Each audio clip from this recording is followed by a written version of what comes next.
While other countries were fighting war, the Americans, even though they joined that war late, but in fact they played a role of producers and supplier. They were producing and supplying different goods to those countries which were fighting war. So United States, as a result, she became the supplier of manufactured goods to European countries, because European countries at that time, they were busy engaging in war. So that had benefited the Americans a lot. And by being supplier of goods, then they were able to increase the level of their production, and so the American economy has to grow to a stage of boom.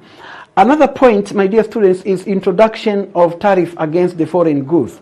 In 1922, the Congress passed a law that restricted the goods which were imported from other countries. So in fact, that law was called Ford-McCamber tariff. That means it was proposed by a congressman called Ford McCamber. So this is what happened, and from 1922, goods that come from other countries, they were very highly restricted to come to America. And so the Americans, as a result, they were enjoying their internal market as well as exploiting the external market, because other countries didn't have such kind of measure. In fact, we shall come to see they came to adopt the protectionist measure later. But the Americans at that time, in 1922, they were enjoying their market as well as exploiting the foreign market because of these tariffs which has been introduced by the Congress. Another point, my dear students, which led to the rise of American economy to a boom stage, or factor for boom, improvement of transportation infrastructures. There was very high improvement in transportation infrastructures.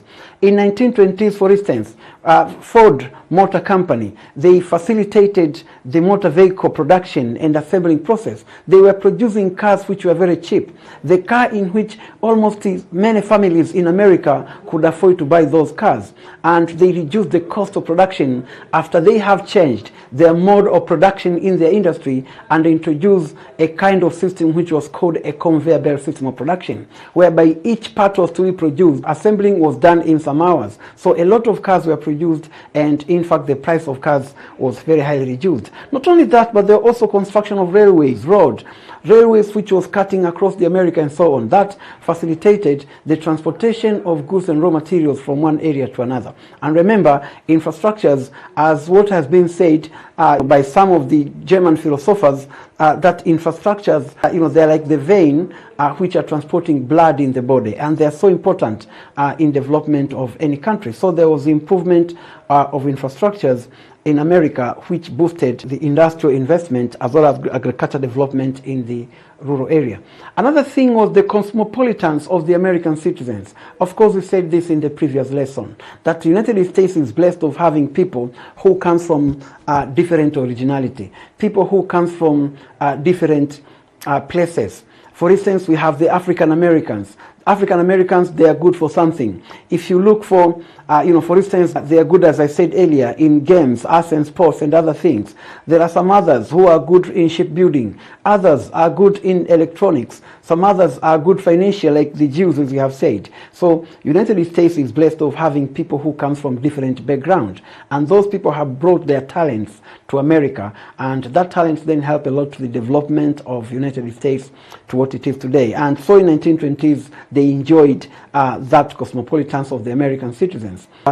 So this is also another very important factor for the economic boom in the US. Another point, my dear students, is the advancement of technological innovations in industrial production.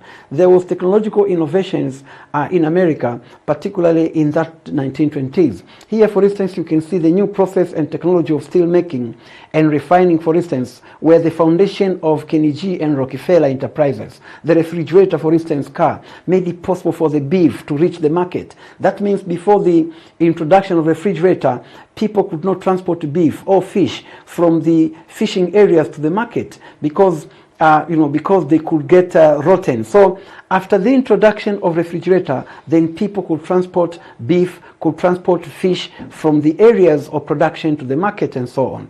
Also, Alexander Graham Bell, of course, this was much more earlier, in 1826, he invented telephone and established telephone company, and for the first time there was the telephone communication between Boston to New York City. This was another very important development. But here is Henry Ford. In 1920s, Henry Ford and the Ford Motor Company of Detroit, in 1923, the company was producing 500 cars per day. You can imagine, my dear students, although still took 12 hours and a half to produce each car. But in 1920s, when the assembly line was introduced, it reduced the production time of car from 12 and a half hours to 1.5 hours. You can imagine, after every 1.5 hours, a new car is rolling out, ready to go to the market. And this is quite contrary to what has been in 1913, where one new car to be produced after every 12.5 hours. So this was a very high improvement, and it was 1920s. So that's why we say there was advancement of technological innovations and industrial production. This is also another very important reason for boom. Another reason for boom, my dear students, is the rise of American multinational corporations. The rise of American multinational corporations. Multinational corporations are those companies or corporations which operate in more than one country. That means some corporations which used to operate in America, they stretched their investment to go to invest in other countries, particularly in Europe and South America, you see. And these people were making a lot of profit. And the profit they were making, it was coming back to America for investment. So this also led to the economic boom in the United States of America in 1920s. Another thing, my dear students, is the rise of GDP and increase of standard of living of the American people. There was the rise of GDP and increase of standard of living of the American people. As we said earlier, standard of living has increased because purchasing power at that time was very high, and GDP also was very high. This has to become one of the reasons for economic boom, because if gross domestic product of a nation is very high, and obvious, it is going to increase the standard of living of the people, and that will lead to economic boom because it's going to boost more production and so on. So this is another factor for economic boom. Let's now look at the impact of economic boom of 1920s. Impact of economic boom of 1920s. What is the impact of economic boom of 1920s? The first impact of economic boom of 1920s is the rise of American multinational corporations. The rise of American multinational corporations. Because of that economic boom, then the American people wanted to go to invest abroad, because there was already a lot of investment at home. So they wanted to go to invest abroad. And by going to invest abroad, then it led to the rise of their multinational corporations, which started to go to invest in different parts of the world. That is one. The second impact is the rise of GDP and increase of standard of living of the American people. There was the rise of GDP and increase of standard of living of the American people. Gross domestic product has to increase. It has to increase because we said under economic boom, the level of production is always very high. And the standard of living of the people is going to be also high because of people have got a high purchasing power as long as there is a lot of employment and the people are paid well. My students, let's now look at the negative impact of economic boom in 1920s in the United States. Economic boom, as we said earlier, it's good because there is high production, there is high employment, purchasing power is high, but unfortunately, it has got also some negatives. It has got also some weaknesses. So let's look at the negative impact of that economic boom. The first negative impact of economic boom was the outbreak of Great Depression in 1929, which in fact was caused by overproduction. There was Great Economic Depression which occurred in 1929, and this economic depression was caused by economic boom. Remember, in a capitalist economy, it is always subjected to crisis.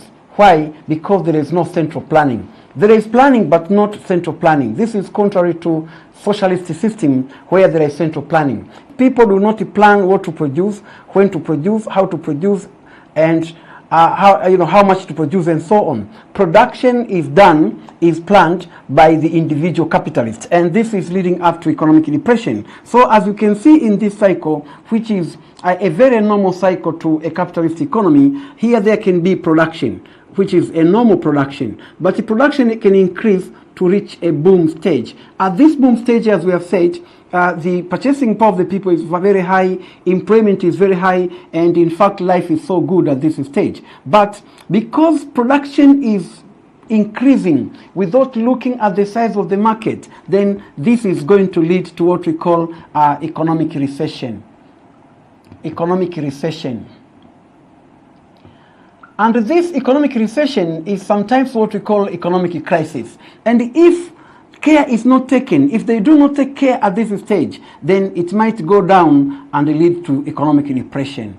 Economic depression, and this is what we are talking now. This is what we are talking about now. And economic depression is a situation where the economy has totally gone down, and some efforts can be done here in a stage that we call economic recovery. Economic recovery. They can try to recover the economy, and of course they will succeed, and the economy will go back to normal, and later to boom, recession, crisis, recovery, normal production, boom, and that is the cycle of any capitalist economy. So for that case, the economic boom of 1920s is what contributed to the economic depression of 1929. And you know how the world was affected by that economic depression. So that is the first negative impact of economic boom. The second negative impact of economic boom is that it led to the increase of income among the wealthier class. That means we are speaking of increase of income of the American people, but the income has increased among the wealthier class, and they leave behind 60% of the American people under a poverty line, who were living, below the poverty line. So you can imagine, my dear students, that 60% of the American people were not benefited by that economic boom. Only 40% of the American people who come from the wealthier class, they were benefited. So again, this is the negative impact of economic boom, because it was not associated with equal distribution of income, at least fair distribution of income, so to say. So this is another negative impact of economic boom. Another negative impact of economic boom is the collapse of older industries, which failed to cope with the new technology. Some older industries, such as coal mine industries, because of the introduction of electricity, some of those industries collapsed because they failed to cope. For instance, we spoke about the Ford Motor Companies improving their production, producing a lot of cars. What does this mean to other industries which could not adopt such technology? It means those industries are going to collapse. So some of the industries collapsed by failing to adopt a new technology of the 1920s. Another negative impact of economic boom is that economic boom led to the creation of new employment vacancies, which resulted to child labor. We said earlier, there were a lot of vacancies. That is a good thing. Women were employed. That was a good thing. But unfortunately, even children were employed. So there were child labor in America because of that economic boom, where the capitalists were they were convincing the children to be employed in their industries because of shortage of labor. And another thing, so my dear students, after looking at economic boom, its impacts and negative impacts, let's now go to another very important part of our discussion of today, and this is the New Deal policy. This is the New Deal policy. What is the New Deal policy? The New Deal policy is the policy which was introduced by the President of the United States, who was elected, of course, in November 1932 and came to office in 1933, Franklin Delano Roosevelt. Roosevelt, after defeating the Republican president, Herbert Hoover, then he came to power and introduced a policy which was called the New Deal. New Deal was the policy which was introduced with the aim of recovering United States from the effect of great economic depression. Remember, United States was very, very badly affected by economic depression. And Roosevelt, during his campaign, he told the American people that if he is elected to become the president of the United States of America, then he's going to solve the problem of economic depression by introducing New Deal. So New Deal was an economic package which was introduced by Roosevelt, trying to solve the problem of economic depression. The New Deal, one of its very important things, the New Deal has brought a new kind of capitalist policy, which of course we call it state capitalism. We call it state capitalism. Why state capitalism? Remember, just earlier when I was talking about economic boom, linking it to economic depression, we said that economic boom is always followed by economic depression in a capitalist system because it is not planned, because capitalist system is unplanned. And this, for the first time in the world, United States under Franklin Delano Roosevelt introduced what was called state capitalism, a kind of capitalism which is now planned by the state. That means the state is now interfering, the state is now intervening the capitalist production process, and we are going to see it in detail. And in fact, this this New Deal policy and the state capitalism, it has got a theoretical underpinning from the writing of Adam Smith, one of the very renowned British economists, who used this word state capitalism in his book A Wealth of a Nation. In fact, he said the capitalist system is growing so large, now it will no longer be a self-regulating system. He argued that the state should interfere to help in the regulation of the capitalist system. That is Adam Smith. But Roosevelt, when he was talking about this, a lot of people criticizing him. In fact, they considered, they believed that Roosevelt wanted to introduce socialism, and they condemned him of being a socialist. And Roosevelt, he responded to them by telling his fellow Americans that they should have nothing to fear but fear itself. That if they want to fear, they have to fear the fear itself. And what was that fear itself? It was the economic depression and not the policies that he wanted to introduce, the policy of New Deal. This is what was said by Franklin Delano Roosevelt. My dear students, after having this very short introduction of New Deal policy, let us now look the content of New Deal, the package of New Deal. New Deal, in fact, came to solve some problems. So we are going to look at the problem and the way that problem was solved by New Deal. The first area which was so badly affected by economic depression, it was the industrial sector. The industries in America were producing below capacity because there was no market for what they were producing. But also some industries had already been closed down because there was no market of what they were producing. The price of what they were producing was always going down, And these were the problems that the American people were facing at that time of economic depression. So New Deal was introduced in 1933, as I've said. And the same year, 1933, it came with a law which was called the National Industrial Recovery Act. Under that National Industrial Recovery Act, New Deal has introduced some measures which will be applied to revive the industries. One of the measures which they have applied, it was to ask the industrial producers, the owner of the industries, to reduce production.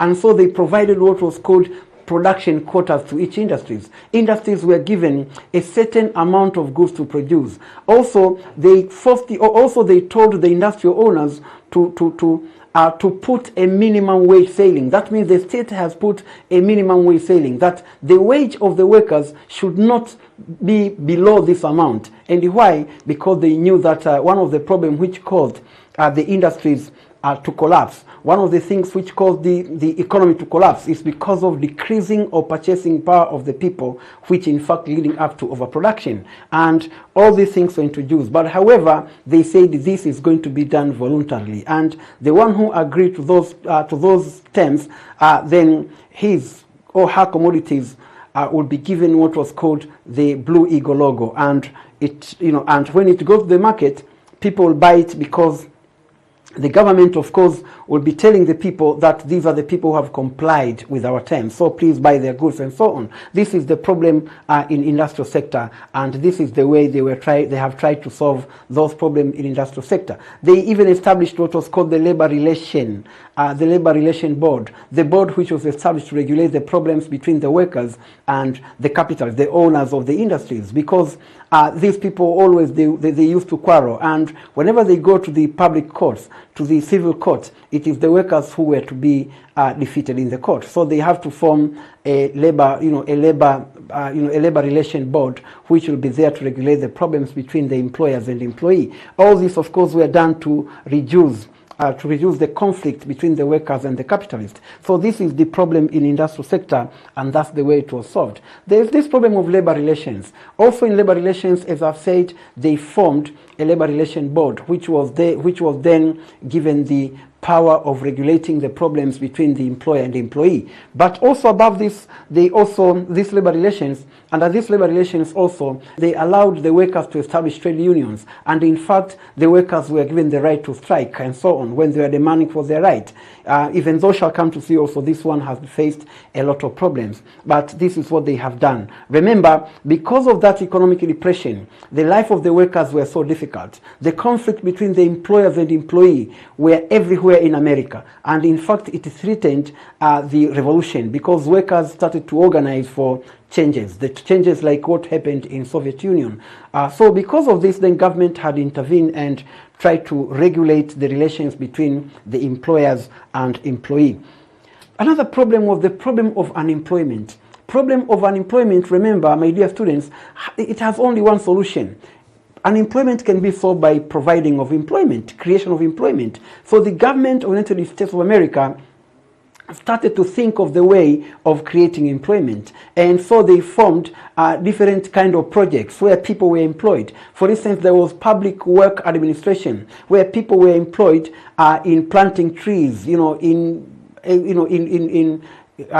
working in the gardens. They also established the large road construction of dams, like what they, in Tennessee Valley Authority, where they built 32 dams and so on. People were employed and so on. So that is the way they found, that's the way they found of, creation of employment, where people were employed. This is what they did. And of course, some people were employed, even though they did not finish the problem of unemployment, as we are going to see later. Also in the sector of agriculture was very much affected. Agriculture was very much affected. Production had been so highly reduced because the agriculture sector had nowhere to sell. And in fact, if you want to trace the beginning of economic depression in America, you'll see that it started in the agriculture sector because there was overproduction of raw materials, overproduction of food. For instance, as you can see, in 1925 they had about 8 billion stock of food, but in 1929 that stock of food increased to 16.1 billion. So you can see they used to have a lot of food which has been just kept somewhere, and there was no one to buy. So overproduction in America has started in the agriculture sector, and agriculture sector has suffered a lot. People who have taken loans from the banks and put it in agriculture sector, in fact, they lost everything, and they lost their land because they had put their land as guarantor, and their land has been taken by the banks and so on. So this sector was very much affected. But then under New Deal policy, they introduced what was called AAA. The Agriculture Adjustment Act, the Agricultural Adjustment Act. Under this Agricultural Adjustment Act, some measures were taken to revive agriculture sector. And in fact, farmers in some places, government of the United States have adopted a very strange measures.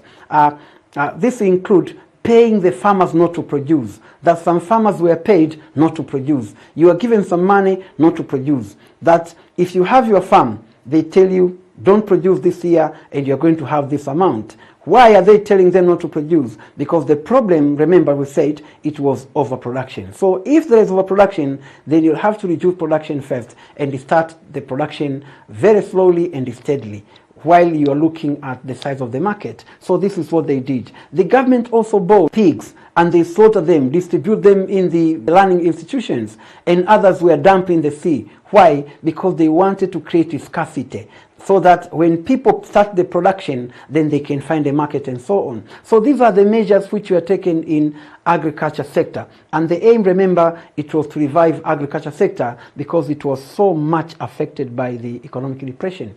Another sector which was also affected and attended by the New Deal, it was the financial sector. The financial sector was very much affected. My dear students, by 1929, when economic depression started, in 1929, when the economic depression started in the world, United States has lost 10,000, about 10,000 banks. 10,000 banks were closed in America because of economic depression. In this period of 1929 to 1933, about 10,000 banks were closed in America. Why? Because they have run bankrupt.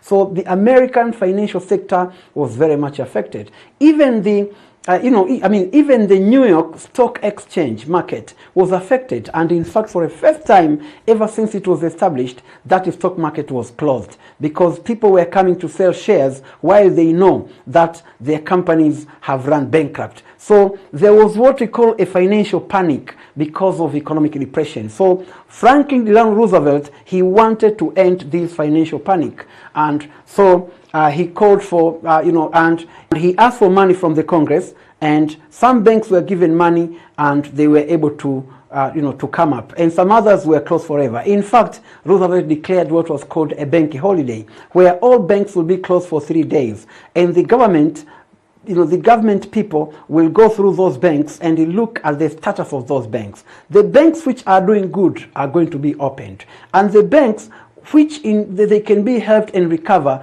they are going to be helped. But those banks which are in a bad shape will be closed forever. And that's exactly what happened. And Roosevelt, after that, he urged to his fellow American people that please not take your money to the banks, because our banks now are good. Our banks now are functioning. And in fact, people responded, and and the financial sector started to recover. But also in this financial sector, it has gone down to the extent that the people were no longer valuing the US dollar. The US dollar had no value. In fact, people wanted gold. Whenever people are doing some purchases, people would prefer to, have gold than having US dollar, because the value of US dollar was very much fluctuating and it was untrustworthy. So this is what happened, and this is the way the New Deal has played its role. So New Deal solved the problem. In fact, they said they forbid the use of gold if gold is standard. Instead, they say people are going to use US dollar, and whoever had the gold, it must have to be sold to this federal bank. That means the Central Bank of the United States of America. This is the financial sector. My dear students, also there was this introduction of relief fund for the poor people. The poor people were given relief fund. This is the money which is given to the poor people, and they have adopted this system from Britain. Remember, we have discussed in the previous lesson about dole money in Britain, which was given to the poor people. Also in Britain, also in the United States, they came with this system of providing money to poor people. And in fact, the state which could raise $1 US, then the government could give $3 US. That if the state has raised $2 US, then the United States or the federal government is going to provide $6 US. And that is the way of encouraging the states in America to spend money to help the poor people. And this, in fact, has worked, because the poor people, especially the Black Americans, the Black Americans, the Spanish Americans, and so many others who were poor, they were in fact receiving that fund, which of course I say is called a relief fund. My dear students, let's now look at the impact of New Deal. What is the impact of New Deal? The New Deal has several impacts. The first impact is that the problem of unemployment was reduced. Through the establishment of programs of job creation, as we have said. There is this work administration, civil conservation corps, and so on. So they reduced the problem of unemployment, as you can see. They did not finish that problem, but they reduced the problem of unemployment. Also, there was improvement of industrial production. Industrial production, in fact, was improved. By 1939, the production was back to normal. That means the production in 1939 had already reached the pre-crisis level. That means it was as good as it was before the economic depression. Also, banks were reopened, as we have said. The people, in fact, restored their trust to the American banks, and the banks were reopened, and the people started to deposit their money into the American banks. That is another very important impact of New Deal. Also, it is strengthening the Democratic Party by conquering the black people as their political base. The black people became the political base and supporters of Democratic Party. Remember, the black people used to support Republican Party, especially due to a role which was played by Abraham Lincoln during the abolition of slave trade and slavery. Remember, it's Abraham Lincoln who issued the decree to abolish the slave trade and slavery, when he said slave trade and slavery should be abolished by the 1st of January 1863. That was Abraham Lincoln. And ever since, the black people then considered themselves as the as the supporters of Republican Party until that time of, that time of New Deal, where the black people changed and they started to support the Democratic Party and took it as their political base. Why? It's because the one who suffered a lot from that economic depression, they were black people. And by Roosevelt introducing New Deal and introducing that relief fund, the black people, in fact, they were the one who had been very highly benefited by that, because they were suffering a lot due to several other things. Remember, economic depression occurred in America at a time when there was racial segregation. So if there is problem of unemployment, then the black people will be the last to be employed. So it's because of that changes that the black people considered Roosevelt as their savior. So for that case, my dear students, this has to become another very important impact. Another impact is the beginning of state capitalism in the United States of America and the world. Remember, we said earlier, before Roosevelt has introduced the New Deal, there was no such thing as a state capitalism. In fact, no one had ever thought that the state can interfere so much in the day-to-day capitalistic production. But in America, they did. Through New Deal, as we have said, they introduced a system in which the state should have started to tell the capitalists what to produce, when to produce, how to produce. Even the question of how are you going to pay your workers, it has been explained. Even though I've put it very clear, it was not as strict as it was in the socialist country, because they put some conditions, they put some terms, but they left them to be optional. So if you won't do it, you don't do it. But there are some things that you are not going to get if you don't do it. So that's what they have done. My dear students, another impact, of course, was the establishment of relief fund to help the poor. Of course, we have said, and this was established through the Federal Emergency Relief Administration, FERA, and it gave money to the state to help the unemployed and homeless people. About $500 million were spent on providing soup kitchens and clothing and setting up employment and schemes. So you can see this is the money which has been spent to create employment and so on. But importantly here, we have spoken about the establishment of relief fund to help the poor people, the disabled and old people. Another point is the construction of numerous huge projects, including the roads, railways, bridge building, dams. For instance, we are speaking about 32 dams which were built at Tennessee Valley Authority. So you can see this is another very important impact of New Deal. And another impact of New Deal is that New Deal did much to raise the morale and the confidence of the American people. In fact, it raised the morale and the confidence of the American people to fight off any problem when it comes.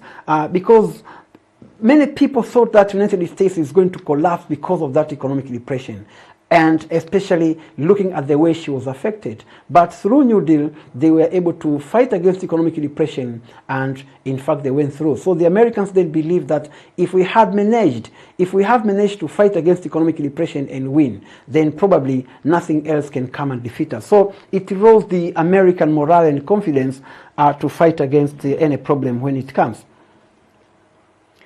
My dear students, what we have seen is just the impact of New Deal, and what we saw is positive impact of New Deal. The New Deal also has got some criticism. It has got some criticism. Some people do not believe that everything that we have said was done by the New Deal. And their argument, of course, is that the New Deal has only reduced, this is the first argument, that the New Deal has only reduced the unemployment, but New Deal did not finish unemployment. And in fact, they say it did not end unemployment. The various schemes which had been established, in fact, had a limited impact. For instance, if you establish the project of, let's say, making gardens, for instance, the project of cleaning the roads, planting trees, those were so temporary, and you cannot consider them as employment, because something which has to be done, for 2 or 3 months. Then after that, what else? Nothing else. So you can see, this is what they say. So they put their statistics that unemployment was still 7.7 million in 1937, and it rose to over 10 million 2 years later. So unemployment, of course, was 15 million, but then it was reduced. But until 1937, it was 7.7 people were unemployed in this year, and that number increased to over 10 million 2 years later. That means in 1939. So they say, how can you say New Deal has solved the problem of unemployment? They say, no, you can't say it solved the problem of unemployment. Rather, it only reduced. And they reduced the problem of unemployment through the provision of temporary jobs. This is what they say. The second criticism is about the workers' right. The government has introduced the right of the workers to strike, the right of the workers to form the trade unions. But American employers were deeply resented in this aspect of New Deal, and many large companies hired SAG to beat up the unions, and intimidate the workers who were on strike. During the strike by steel workers in Chicago in 1937, 10 demonstrators were shot dead by the police and 9 wounded. So you can see, people are demonstrating peaceful, but they were shot dead. So they say that even though New Deal has established a system which had intended at maintaining the relations between the employers and employee, but yet it didn't just put some very strict measures and mechanisms of protecting the workers. As you can see, workers were given some right to strike, but whenever they strike, the employers would intervene, and in cooperation with the police and so on. So for that case, they gave the example of what happened in Chicago in 1937. So they say that this is one of the weaknesses of New Deal, that New Deal has done nothing about the right of the workers.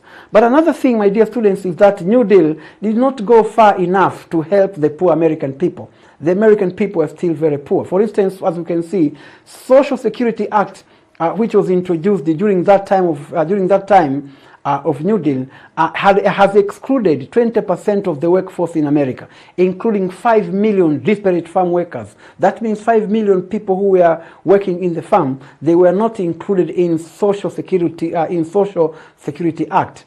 And this, of course, they say is not good. In 1941, the richest 20% were earning 49% of the national income, and the poorest 20% were earning only 4%. That means 20% of the American people were earning only 4%, while 20% of the richest people were earning 49%. So for that case, what they want to say here is the New Deal has just increased the income inequality in America, instead of reducing that income gap between the poor and the rich. Another thing is that the program did little to improve the position of the black Americans. They say that the program had done very little to improve the position of the black people in America. The black people in America were segregated. The black people in America were so poor. They were living in the poor housing and so on. And the New Deal did not go far to improve the life of the black people. In fact, even after the end of the New Deal, the life of the black people was still the same until 1960s and so on and so forth. That they argue that the New Deal has nothing to do with the rise of American economy, but rather Second World War is responsible. For instance, they say rearmament program and American entry to World War, of course, they say is what has played a role to the rise of American economy to what it is today. Let's now move to relations between United States and Japan. My dear students, United States and Japan, they have got their relations started. Of course, they are very long, but during the Second World War, they had a relation which was not good because they fought during the Second World War. And Japan was bombed by the United States after dropping of 2 atomic bombs at Hiroshima and Nagasaki. Let us look at these relations. First of all, the effect of United States relations with Japan. One, domination of Japan by USA. United States was dominated by Japan from 1945 to 1952, and in fact it was put under the American general who was called General Douglas MacArthur, who was the supreme commander of the Allied forces in the Pacific, and it was occupied from 1945 to 1952. Also, my dear students, another effect is that the United States extended financial and technical aid to Japan. United States gave some financial and technical aid to Japan, which became very useful in reconsolidation and expansion of Japanese economy. Another thing, my dear students, is that the Japanese were forced by the Americans to outlaw their traditional Japanese religion known as Shinto as a state religion, and of course renouncing war and so on. Another thing is the establishment of Japanese parliament, which was called the Diet. The new constitution was called for 2 houses. In fact, they adopted the American style of having 2 houses. They have the lower house and the upper house. And this was put in the constitution, which was written by the Americans, San Francisco, by Douglas MacArthur, and then imposed it to the Japanese for use. Another effect, my dear students, that Japan was used by the United States as a ladder to the American foreign policy, in the Far East, to prevent the spread of communism. Another thing, my dear students, is the emergence of Japan as one of the leading industrialized states and the American greatest economic rival. In fact, now Japan is one of the is American greatest economic rival. Of course, before the emergence of China, it was that way. And Japan is one among the G8 countries, or the most industrialized state, and the third richest country in the world after the United States and China. So you can see Japan emerges one of the leading largest economy in the world. Also, another effect of that relation is the introduction of land reform, where whereby the head of this CAP, General Douglas MacArthur, the Supreme Commander of the Allied Forces in the Pacific, General Douglas MacArthur ordered the tenants to sell their land they once owned. And so there was abolition of feudalism, and Japan became fully a capitalist country because of their relations with Japan and occupations. Another thing is the expansion of the United States imperialism in Asian countries like South Korea, Taiwan, Malaysia, Philippines, and so on. Another thing, my dear students, we have now come to the end of our lesson. Let us now break and we'll be back for the question.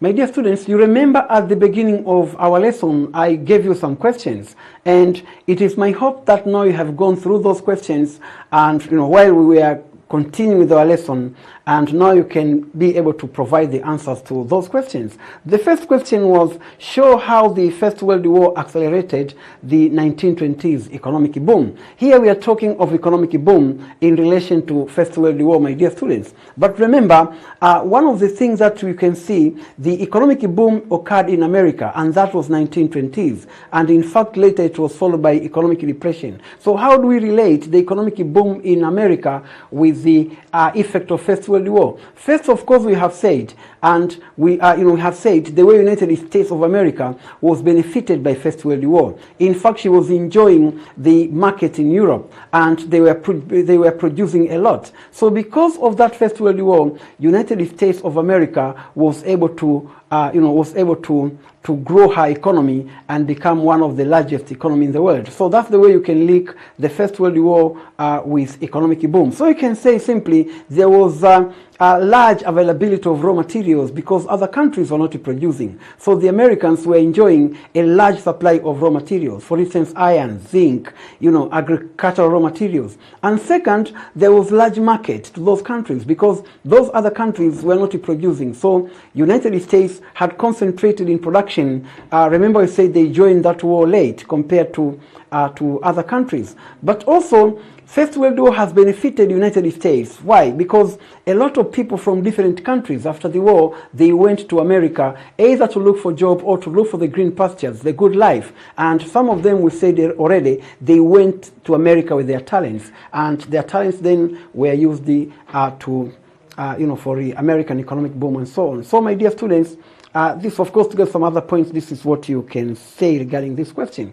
Another question, my dear students, is the United States New Deal policy was never a deal. Substantiate. Of course, the New Deal policy was never a deal. That means the New Deal policy has not worked. So you'll have to look to those points given by the people who criticize the New Deal. People who say that New Deal has done nothing to help to recover the American economy, but other things did. So the point, of course, that you can give is the New Deal did not solve the problem of the black people in America. The black people in America were suffering before the New Deal, and they still continue to suffer even after New Deal. So It solved the problems of giving people the so-called relief fund, but they did not address the problem which was facing the black people in America. The black people continue to suffer. There was problems of the black people in America such that they had no right to vote and be voted, and that problem was not solved at all. Also, it did not solve the problem of unemployment, but we said it only reduced the problem of unemployment, and that problem was reduced through the provision of some temporary jobs, the jobs which in fact were to end for quite a short time. That is also another way in which one can say the New Deal was not a deal, was never a deal. Again, economic recovery was enhanced by other factors, but not New Deal. Some people argue that economic recovery in America, it was made possible by the impact of Second World War. When Second World War broke out, other countries were not concentrating in production. The Americans were putting their concentration in production, and they produced a lot and supplied those goods to other, to those countries and so on. So they say that New Deal has nothing to do with the recovery of the American economy, but Second World War had a connection to the recovery of the American economy. Another thing which they say is that it did not address the problem of income inequality.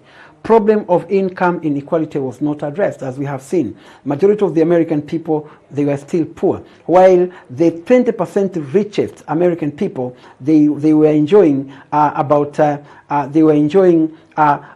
highest percentage of GDP. Also, it did not guarantee the workers' right. The workers' right was not guaranteed, even though they gave workers the right to establish union, the right to strike, but there was no any mechanism which has been established to make sure that it is implemented. This is another question.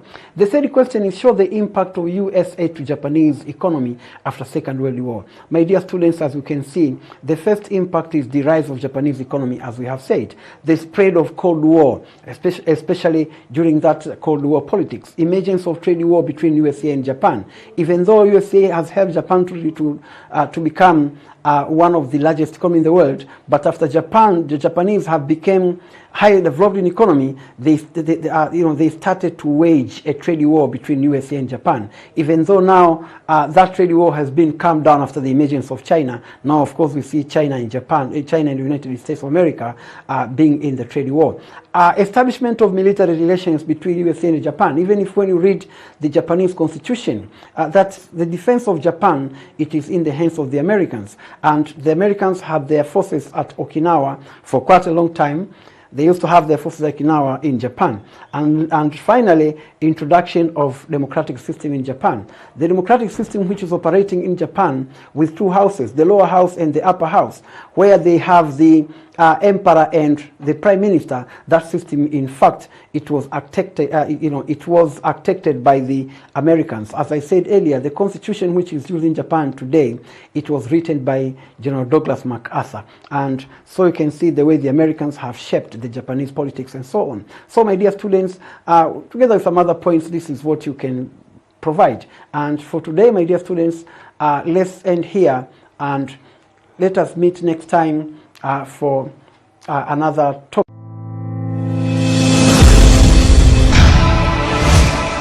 Kipindi cha Darasa Online kimeletwa kwenu na Chuo Kikuu cha Sauti Mbeya. Okay, but keep moving. You gotta see Dad, remember? Hey, Dad! This last step is for you!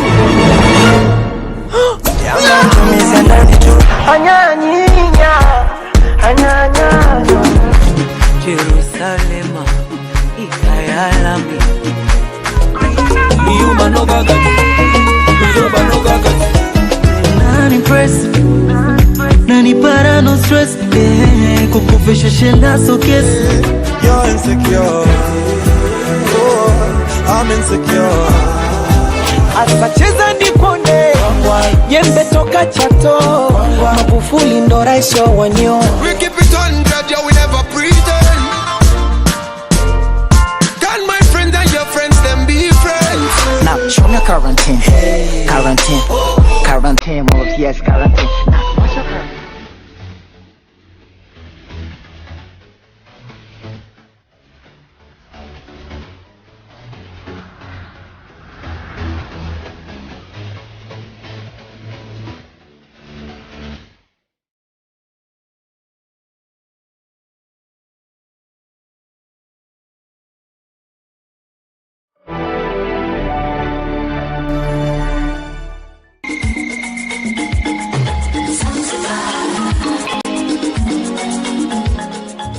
Ulikuwa ni wakati mgumu wa janga la korona. Sisi tulianza na Mungu, tunaamini tutamaliza na Mungu. Japo mlikuwa mbali, lakini bado tuliwaweka kwenye dua na sala zetu. Hakika ulikuwa ni wakati mgumu kwa dunia yetu.